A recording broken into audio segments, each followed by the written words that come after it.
गृहस्थ के धर्माचरण एवं सत्य धर्म की महिमा। व्यास जी कहते हैं, गृहस्थ नित्य स्वाध्याय परायण रहे, नित्य यज्ञोपवीत धारण किए रहे, सत्य बोलने वाला एवं क्रोध पर विजय प्राप्त करने वाला ब्रह्म स्वरूप हो जाता है। नित्य स्नान और संध्या करने वाला, स्वाध्याय परायण रहने वाला, असूया रहित, मृदु तथा जितेंद्रिय गृहस्थ परलोक में अभ्युदय प्राप्त करता है। राग, भय और क्रोध से रहित, लोभ एवं मोह से शून्य, गायत्री के जप में तत्पर रहने वाला और श्राद्ध करने वाला गृहस्थ मुक्त हो जाता है। माता पिता, गौ और ब्राह्मण के हित करने में निरत रहने वाला, जितेंद्रिय, यजन करने वाला तथा देवताओं का भक्त ब्रह्मलोक में प्रतिष्ठा प्राप्त करता है। निरंतर धर्म, अर्थ एवं काम रूप त्रिवर्ग का पालन और देवताओं का पूजन करना चाहिए तथा प्रयत्न पूर्वक नित्य देवताओं को नमस्कार करना चाहिए। अपनी संपत्ति का शास्त्रानुसार यथा योग्य सदा विभाग करने वाला, क्षमावान, दयायुक्त व्यक्ति ही गृहस्थ कहलाता है। केवल गृह में रहने से कोई गृहस्थ नहीं कहलाता। क्षमा, दया, लौकिक एवं शास्त्रीय ज्ञान, सत्य, दम, शम और अध्यात्म ज्ञान में निरत होना, यह ब्राह्मण का लक्षण है।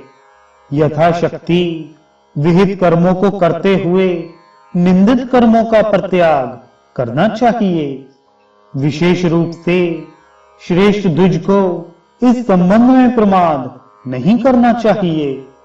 मोह रूपी कलमश को धोकर और श्रेष्ठ योग को प्राप्त कर गृहस्थ बंधन से मुक्त हो जाता है, इसमें संशय नहीं करना चाहिए। दूसरे के क्रोध से उत्पन्न अपनी निंदा, अनादर, दोषारोपण, हिंसा, बंधन और ताड़न स्वरूप दोषों को सहना ही क्षमा है। सौहार्दवश अपने दुख के समान ही दूसरों के दुख में उनके प्रति करुणा भाव को मुनियों ने दया इस नाम से कहा है। यह धर्म का साक्षात साधन है। 14 विद्याओं को यथार्थ रूप से धारण करने को ही विज्ञान समझना चाहिए। इससे धर्म की वृद्धि होती है। विधि पूर्वक विद्या को ग्रहण कर लेने और उसके अर्थ को भली भांति जान लेने पर भी यदि कोई व्यक्ति धर्म कार्यों से विरत रहता है, उन्हें नहीं करता, तो वह उसका अध्ययन विज्ञान नहीं कहलाता है। सत्य के आचरण से लोकों पर विजय प्राप्त होती है। सत्य ही वह सर्वोच्च परम पद है। जो जैसा है उसका उसी रूप में कथन ही मनुष्यों ने सत्य कहा है। शरीर की चेष्टाओं का नियंत्रण अर्थात इंद्रियों का निग्रह दम है और मन का नियंत्रण शम, प्रकृष्ट ज्ञान प्रज्ञा के विशद अवभास से उत्पन्न होता है।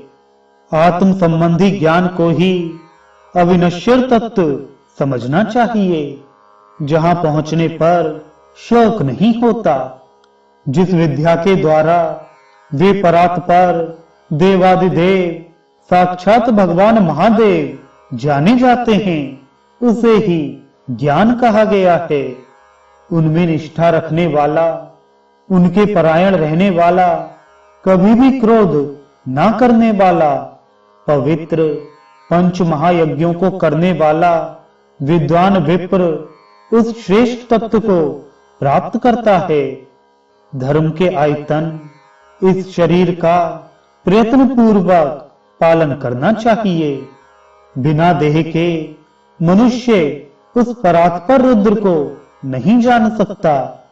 संयत द्विज को नित्य धर्म, अर्थ एवं काम की साधना में लगे रहना चाहिए। धर्म से रहित काम अथवा अर्थ का मन से भी स्मरण नहीं करना चाहिए। धर्म के पालन में कष्ट पाते हुए भी उसका परित्याग कर अधर्म का आचरण नहीं करना चाहिए।